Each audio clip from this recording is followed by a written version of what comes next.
여러분, 조선 초기의 정치가 신숙주라는 사람을 아십니까? 이 사람은 훈민정음 창제에 크게 기여한 아주 뛰어난 학자입니다. 그와 동시에 성삼문, 박팽년 등 사육신과 함께 세종대왕의 유언을 받고 단종을 보필하기로 약속한 인물 중 한 명이 이 신숙주라는 인물입니다. 그런데 단종을 폐위시키고 세조로 즉위한 수양대군의 권세가 커지자 이 신숙주는 세조의 편에 서서 오히려 단종과 금성대군의 처형을 강력히 주장하게 됩니다. 이러한 처세로 인해서 신숙주는 그 이름 그대로 빨리 상하는 숙주나물처럼 배신과 뒤통수의 부정적인 이미지로 남아있는 역사적인 인물입니다. 오늘 본문에도 착한 주인의 뒤통수를 치고 배신한 한 사람의 이야기가 나옵니다. 바로 우리가 읽었듯이 오네시모라는 사람입니다. 빌레몬서는 주후 60년경 사도 바울이 로마 감옥에 갇혀 있을 때 빌레몬이라는 골로새 교인에게 개인적으로 바울이 보낸 편지입니다. 오늘 본문은 당시에 받아들이기에 충격적이면서도 신선한 바울의 요구가 그대로 적혀 있습니다. 지금 이 편지를 받아들고 읽고 있는 빌레몬은 아마도 오네시모라는 종의 이름만 들어도 분노가 좋지 않는 감정이 일어났을 것입니다. 왜냐하면 오네시모는 주인인 빌레몬의 재산 일부를 훔쳐서 혹은 손해를 입히고 먼 길을 떠나서 로마로 탈출한, 숨어 들어간 사람이었기 때문입니다. 빌레몬은 종도 잃고 재산도 손해를 보았습니다. 그렇기 때문에 오네시모라는 이 배신자의 이름만 들어도 얼마나 속상했겠습니까? 오네시모라는 이 사람의 원래 이름의 뜻은 유익한 사람이다 라는 뜻입니다. 그런데 이름과 달리 오네시모가 유익한 사람으로 살았던 것이 아니라 빌레몬에게만큼은 아주 무익하고 쓸모없는 사람이었습니다. 그런데 이 오네시모의 이야기가 바로 오늘날 저와 여러분의 이야기입니다. 오늘날 세상이 처한 영적 현실의 이야기입니다. 하나님은 사람을 당신의 형상대로 창조하셨기 때문에 사람은 본래 유익한 사람이었습니다. 하나님의 영광을 위해 창조하셨기 때문에 가장 고귀한 존재였습니다. 사람들은 모두 그렇게 유익한 사람이라는 오네시모라는 그 이름을 모두 다 갖고 있는 존재였습니다. 그런데 사람이 어떻게 됐습니까? 타락하고 말았습니다. 오네시모가 빌레몬의 뒤통수를 치고 불의한 잘못을 저질렀던 것처럼 사람은 지극히 높은 하나님의 자리를 빼앗으려고 하나님의 명예와 영광을 가로챘습니다. 그렇게 하나님을 등진 사람과 세상은 이 오네시모라는 종이 골로새 지역을 떠나서 저 멀리 떨어진 이탈리아 로마까지 도망간 것처럼 우리 사람도 하나님으로부터 아주 멀리 떨어지게 되었습니다. 본문을 보면 오네시모는 로마에서 어떠한 이유와 어떠한 사건인지는 기록하지 않지만 감옥에 갇혀 있는 사도 바울을 만나게 되고 이 바울을 통해서 복음을 믿음으로 그 삶에 거룩한 변화가 일어나기 시작했습니다. 바로 저와 여러분도 그런 만남을 경험한 사람들 아니겠습니까? 우리도 무익한 존재였지만 세상을 사랑하며 하나님을 떠나서 살았지만 주님께서 우리를 만나 주셨습니다. 그리고 오네시모가 이름의 뜻대로 유익한 자라고 비로소 바울을 만나고 인정받게 되었듯이 우리도 하나님과 사람과 세상 가운데에서 비로소 예수를 믿음으로 유익한 존재가 되었습니다. 오네시모는 구원의 복음을 얻게 해준 바울에게 빚을 갚는 마음으로 옆에서 힘드니까 바울이 감옥에 갇혀 있으니까 극진히 섬기고 돌보게 됩니다. 그렇게 사도 바울과 오네시모는 아주 가까워지게 되죠. 그런데 바울은 오네시모와 얘기하면 얘기할수록 그의 인생에 아직 해결되지 않은 어떤 문제가 있음을 발견합니다.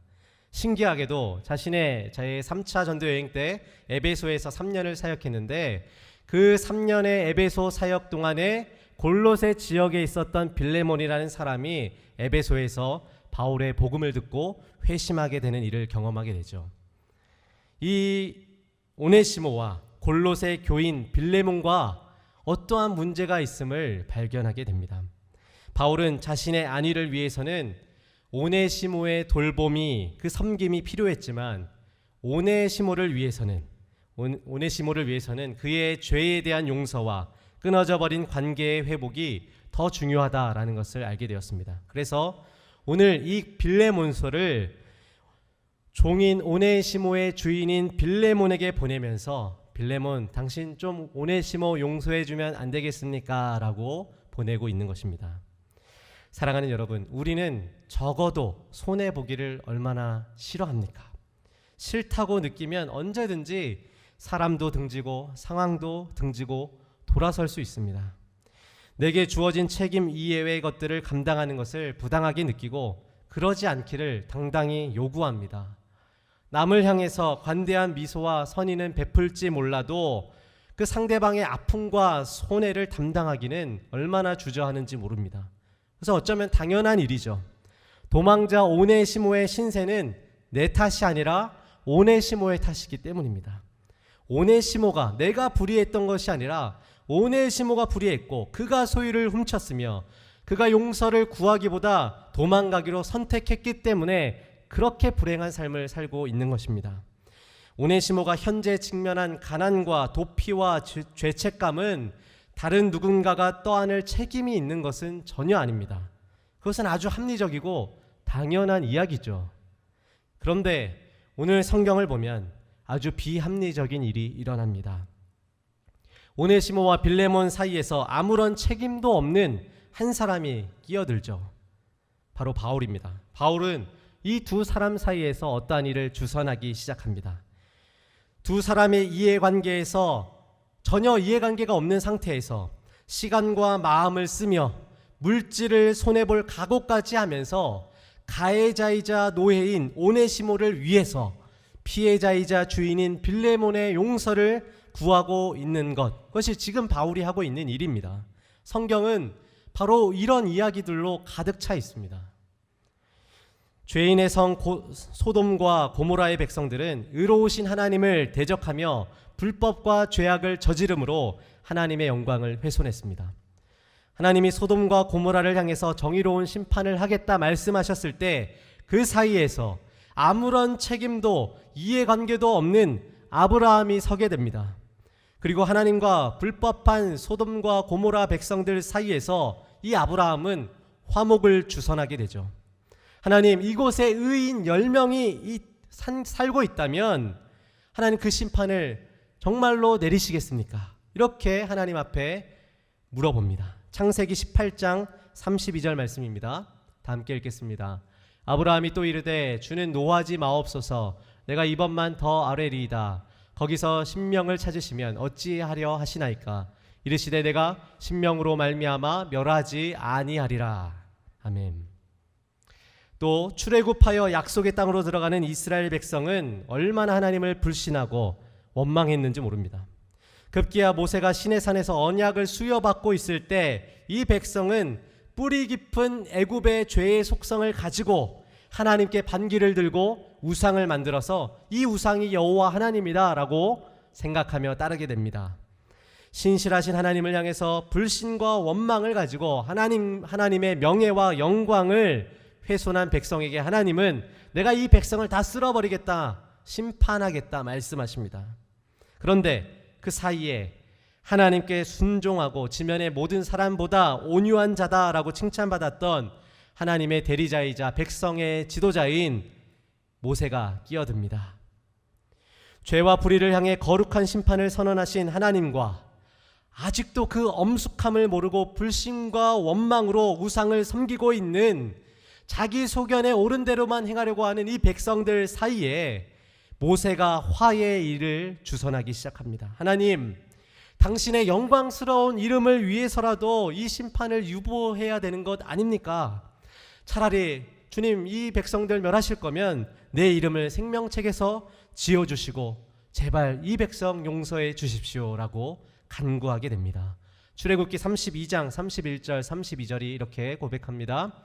모세가 여호와께로 다시 나아가 여짜오되 슬프도소이다. 이 백성이 자기들을 위하여 금신을 만들어 싸우니 큰 죄를 범하였나이다. 그러나 이제 그들의 죄를 사하시옵소서. 그렇지 아니하시오면 원하건대 주께서 기록하신 책에서 내 이름을 지워버려 주옵소서. 아멘. 그렇습니다. 구약의 수많은 선지자들이 바로 그런 일들을 했고 성경은 이런 일들로 가득 차 있습니다. 하나님과 백성 사이에 서서 죄악을 향한 심판의 선언 앞에서 죄인과 하나님과의 관계 회복을 위해서 중간에 서서 화해자의 일을 맡은 사람이 바로 선지자들이었습니다. 그리고 우리는 이런 역할을 감당하는 사람을 또 다른 표현으로 중보자다라고 부릅니다. 물론 성경에 나오는 이런 중보자들이 자신들이 하나님보다 선의와 사랑이 많아서 그 사이에 들어가서 화해를 주선하는 것은 아닙니다. 하나님은 죄인들을 용서하시기 위한 하나님의 사랑이 실현되도록 언제나 화해를 주선하는 중보자를 따로 세우시고 그들을 통해서 화목을 이루어 가셨던 것입니다.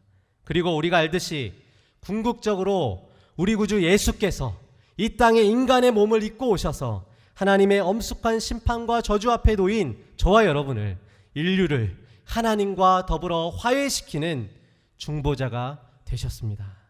디모데전서 2장 5절이 이렇게 말씀합니다. 하나님은 한 분이시요 또 하나님과 사람 사이의 중보자도 한 분이시니 곧 사람이신 그리스도 예수라. 아멘. 구주 예수님이 직접 지불할 아무런 책임이 없으신데도 불구하고, 그분은 죄가 없으신데도 불구하고 우리의 모든 죄값을 자신의 것으로 여겨주셨습니다. 우리의 죄의 삭을 갚아주셨습니다. 대속물이 되셨습니다. 이것이 얼마나 합리적이지 못한 행동입니까? 하나님의 아들이 용서받지 못할 죄인처럼 여겨졌으니 이것이 얼마나 큰 손해입니까? 하나님의 영광과 명예가 얼마나 훼손당한 것입니까? 각자가 자기 책임만을 지려고 하고 상대방의 아픔과 가난과 책임을 떠안기를 주저하는 세상이 보기에는 예수님의 십자가는 절대 이해할 수 없는 일일 것입니다. 그러나 하나님은 결코 사람이 내가 책임을 질 수 없고 불의를 없이 할 능력이 없고 죄의 삭을 지불할 능력이 없는 저와 여러분을 위해서 중보자이신 예수 그리스도를, 하나님과 사람 사이에 중보자이신 독생자 예수 그리스도를 이 땅에 보내셨던 것입니다. 구주 예수의 십자가를 통해서 죄에 대한 책임과 대가로부터 우리는 자유롭게 되었습니다. 우리에게 이제 저주와 불행이 힘을 잃고 소망과 은혜가 넘치게 되었습니다. 이것이 예수 그리스도께서 우리의 죄를 담당할 아무런 책임과 이유가 없음에도 불구하고 십자가에서 중보하신 능력 때문에 우리 가운데 펼쳐진 은혜인 줄 믿으시기 바랍니다. 그리고 이제 우리 안에 살아계신 구주 예수께서 우리를 이 세상을 위한 중보자로 살아가도록 부르고 계십니다. 그것이 예수 그리스도의 본질적인 사명이기 때문이죠. 저와 여러분 안에 예수 그리스도께서 내주하지 않습니까? 우리 안에 살아계신 예수 그리스도께서는 여전히 당신의 중보자적 사명을 저와 여러분의 삶을 통해서 이루어가기를 원하고 계십니다. 고린도후서 5장 18절에서 19절 말씀을 읽겠습니다. 모든 것이 하나님께로서 났으며 그가 그리스도로 말미암아 우리를 자기와 화목하게 하시고 또 우리에게 화목하게 하는 직분을 주셨으니 곧 하나님께서 그리스도 안에 계시사 세상을 자기와 화목하게 하시며 그들의 죄를 그들에게 돌리지 아니하시고 화목하게 하는 말씀을 우리에게 부탁하셨느니라. 아멘. 우리에게 조금 생소한 아프리카 나라 코트디부아르라는 나라 아십니까? 이 나라는 2002년부터 2007년까지 정부와 반란군 사이에 내전이 일어나서 백성들이 큰 고통을 받았습니다. 나라는 이미 둘로 쪼개져 버렸습니다. 그런데 이 내전이 기세가 풀이 꺾이고 결국 내전이 종식되는 극적인 전환점을 만들어낸 한 사람이 있습니다. 그 사람은 바로 축구 선수인데요. 바로 디디에 드로그바라는 선수입니다. 2006년에 월드컵 진출을 확정지은 경기 종료 후에 이 드로그바에게 소감을 묻는 언론 앞에서 그는 카메라 앞에서 이렇게 말합니다. 이 내전이 한참 이 나라 백성 가운데 일어나던 때였습니다. 코트디부아르의 모든 국민 여러분, 우리는 오늘 여러분께 우리나라가 함께 같은 목표를 위해서 나아갈 수 있다는 것을 증명했습니다. 그래서 지금 여러분께 부탁합니다. 무릎을 꿇고 얘기하죠. 아프리카에서 가장 풍족한 나라인 우리가 전쟁으로 인해서 이렇게 갈라질 수는 없습니다. 제발 무기를 내려놓으십시오. 그러면 모든 것이 나아질 것입니다. 축구를 사랑했던 아프리카 사람들, 특별히 코트디부아르 백성들, 둘로 나누어져 있었던 이 백성들이 이 디디에 드로그바의 눈물 어린, 진심 어린 호소를 듣고 마음이 움직이게 되죠. 그리고 실제로 일주일 동안 전쟁이 멈추게 됩니다. 이것을 계기로 결국 정부와 반군 간 내전이 종식되는 결정적인 계기가 만들어집니다. 그래서 언론은 드로그바 선수를 이렇게 평가했습니다. 그가 영웅인 이유는 단지 최고의 선수이기 때문이 아니다. 분열된 조국을 하나로 합쳤기 때문이다. 평범한 축구 선수의 위대한 중재로 한 나라의 평화가 찾아온 사건이었습니다. 빌레몬서는 빌레몬뿐 아니라 골로새 교인들이 함께 읽도록 보내졌습니다. 당시 초대교회는 어떤 지도자와 어떤 그룹을 따르는지 계파 문제로 나는 이 사람 좋아하는데, 나는 이 지도자가 좋은데 라고 얘기하면서 나뉘어져 있었습니다. 또 유대인과 이방인이라는 혈통으로 나뉘어져 있었습니다. 나는 유대인 출신인데, 나는 이방인인데. 또 부자와 가난한 자라는 소유의 문제로 나누어져 있었습니다. 그리고 주인과 종이라는 신분의 문제로 나뉘어져 있었습니다. 남자와 여자라는 성별의 문제로 나뉘어져 있었습니다. 우리가 그토록 흠모하는 초대교회도 문제가 참 많았죠.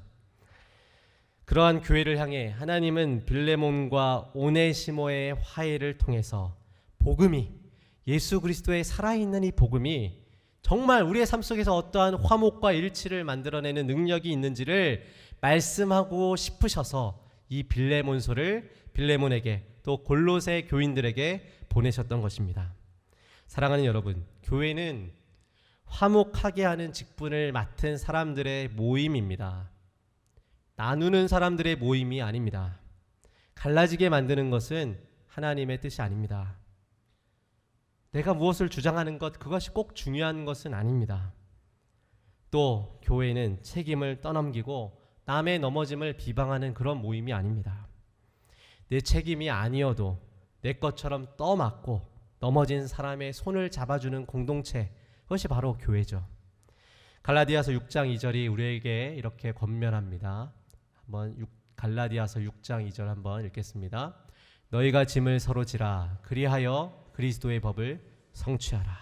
내 짐은 아니지만 내 짐처럼 대신 상대방의 짐을 짊어짐으로 그의 힘듦을 덜어주는 것, 그것이 하나님께서 원하시는 것이죠. 왜 그렇습니까? 왜 하나님이 이것을 우리에게 부탁하십니까? 주님이 우리를 위해서 그렇게 하셨기 때문이죠. 마태복음 11장 28절 읽겠습니다. 수고하고 무거운 짐진 자들아 다 내게로 오라. 내가 너희를 쉬게 하리라. 아멘. 주님이 십자가에서 내 책임과 내 무게를 대신 다 져주셨기 때문입니다.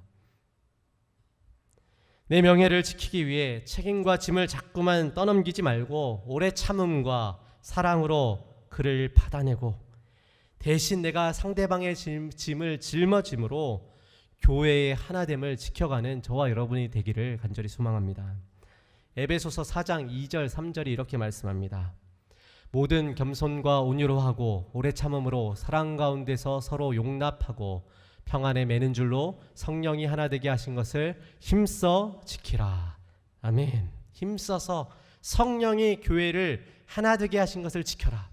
왜 힘써야 됩니까? 그것이 어렵기 때문입니다. 왜 지켜야 됩니까? 그것이 하나님의 뜻이기 때문입니다. 어려워도 힘들어도 우리는 내 주장을 충분히 주장할 수 있지만, 내 책임과 권리를 충분히 주장할 수 있지만, 그것을 힘써 지키기 위해 내려놓고 오히려 상대방의 책임을 떠안기로 결심하는 모습이 바로 하나님께서 기뻐하시는 교회를 향한 모습입니다. 이 일을 위해서 우리는 오늘 바울이 빌레몬에게 부탁한 자세를 가져야 할 것입니다. 오늘 본문 17절 말씀 읽겠습니다. 그러므로 내가 나를 동력자로 알진대 그를 영접하기를 내게 하듯 하고 그를 영접하기를 내게 하듯 하라. 이렇게 말씀하죠.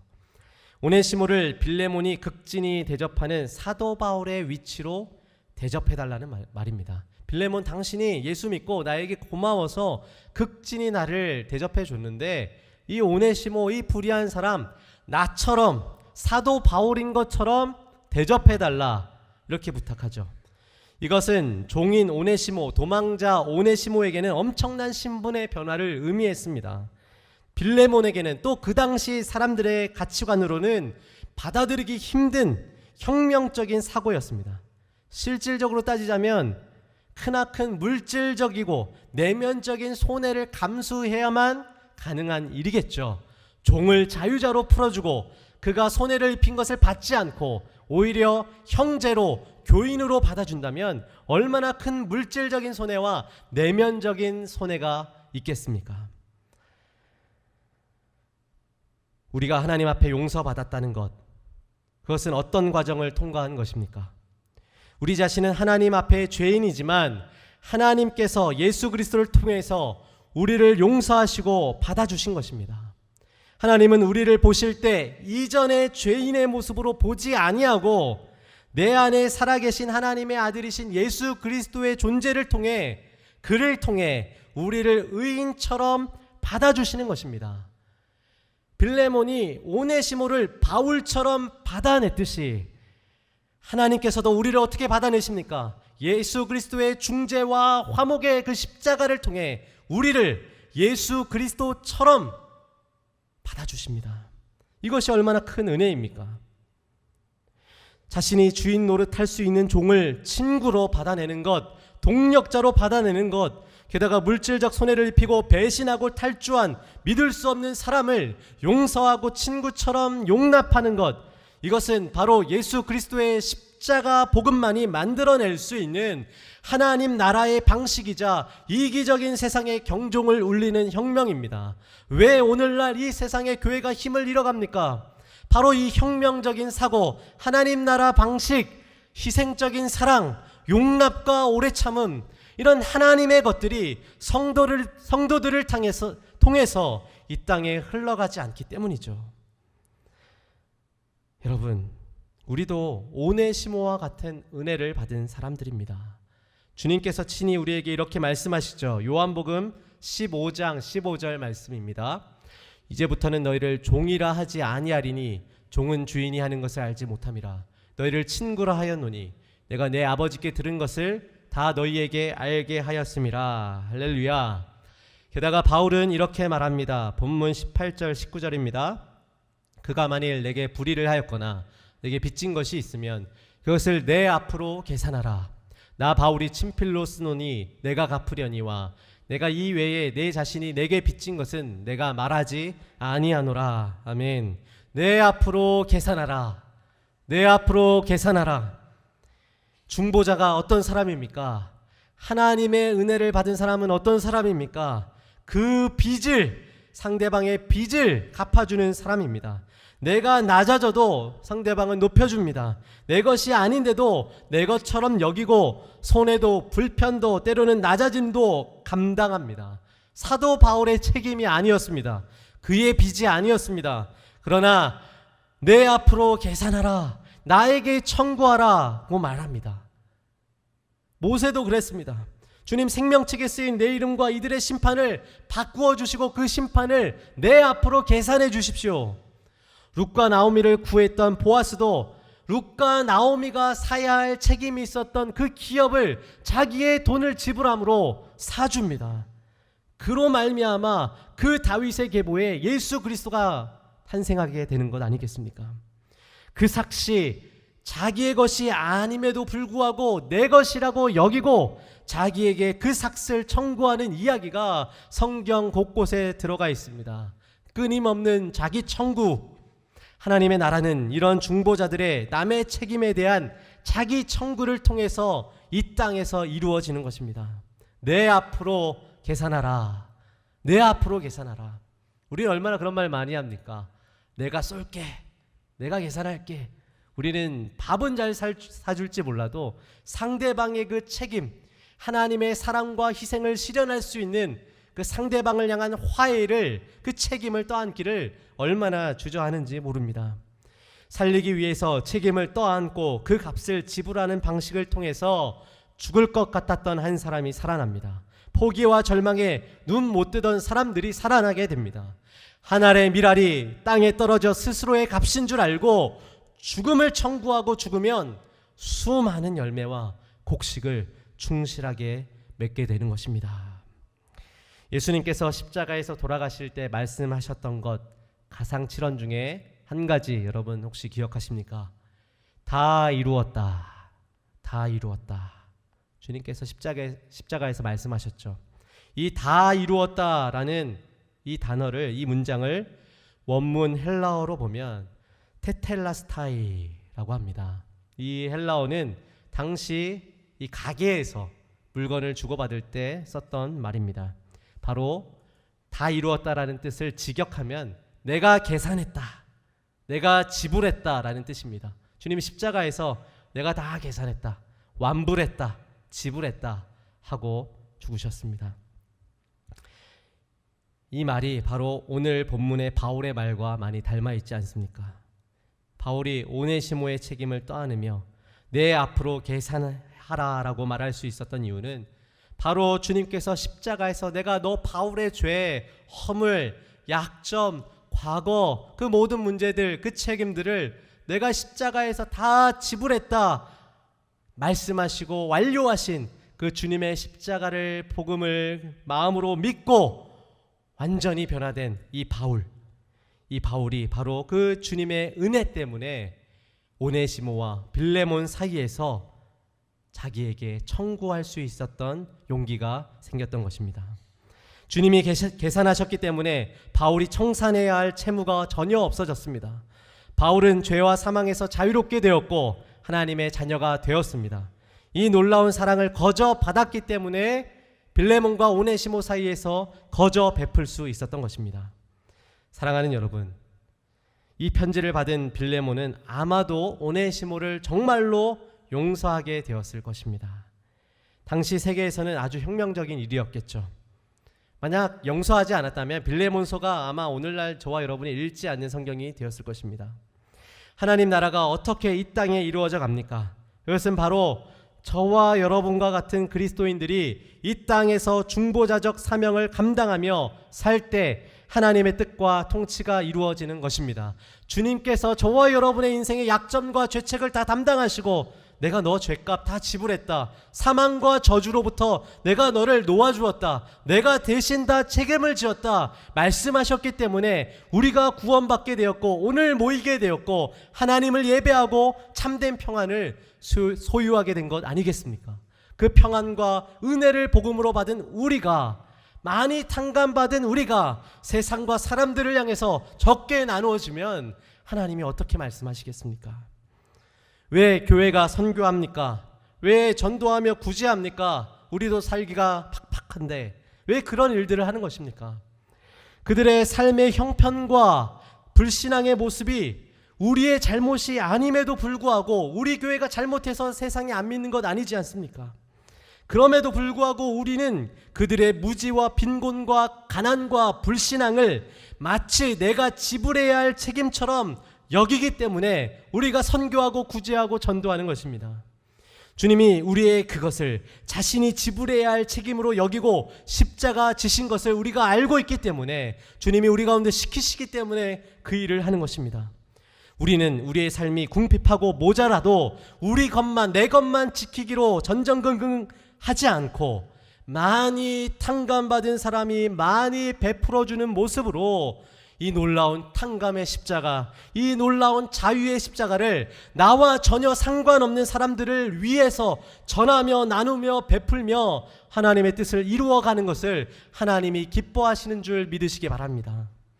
사실 바울도 또 한 명의 오네시모였습니다. 바울도 사실 오네시모였습니다. 그랬던 바울이, 무익한 자였던, 교회를 핍박했던 바울이 예수 그리스도의 중보로 하나님 앞에서 죄값을 다 탕감받고 책임을 용서받았습니다. 그 은혜를 잊지 않았던 바울은 빌레몬과 오네시모 사이에서 기꺼이 중재자로 설 수 있었습니다. 예수님이 자신의 핏값으로 우리의 죄책을 계산하셨던 것처럼 바울도 기꺼이 오네시모의 채무와 잘못을 어떤 수를 써서라도 내가 계산해 보겠다라고 결심했던 것입니다. 바울이 얼마나 돈이 있었겠습니까? 그럼에도 불구하고 내가 대신 져주겠다. 왜냐하면 내가 죽고 내가 손해범으로 이 땅에서 하나님이 원하시는 화목과 사랑을 이룰 수 있다면 그것이 훨씬 더 가치롭고 그것이 훨씬 더 하나님께 영광이 됨을 바울은 믿었기 때문에 금전적인 손해에도 불구하고 하나님께서 기뻐하시는 일이라면 기꺼이 그 길을 가리라 선택했던 것입니다. 그리고 오늘 하나님은 무익한 자였던 오네시모와 같은 저와 여러분을 또 한 명의 바울로 부르고 계십니다. 갈등을 만들고 반목을 더 커지게 만드는 일에 쓰임 받지 마십시오. 불화를 만드는 사람이 아니라 갈등을 봉합하고 간극을 좁혀주며 사람과 사람 사이 또 하나님과 사람 사이에서 멀어져 있는 그 사이에 서서 서로를 화목하게 하는 직분을 가진 사람, 그 사람을 오늘 이 자리에서 하나님은 찾고 계십니다. 에스겔서 22장 30절입니다. 에스겔서 22장 30절 읽겠습니다. 이 땅을 위하여 성을 쌓으며 성 무너진 데를 막아서서 나로 하여금 멸하지 못하게 할 사람을 내가 그 가운데서 찾다가 찾지 못하였으므로 하나님은 오늘 교회 곳곳에 세상 곳곳에 무너져 있고 황폐해져 있는 그 한가운데 서서 하나님과 사람 사이에 사람과 사람 사이에 화해를 주선할 사람을 지금도 찾고 계십니다. 사랑하는 여러분, 우리의 삶과 우리의 이웃 또 가정, 교회, 세상과 열방 가운데 우리에게 보여주시는 무너진 성들이 있습니까?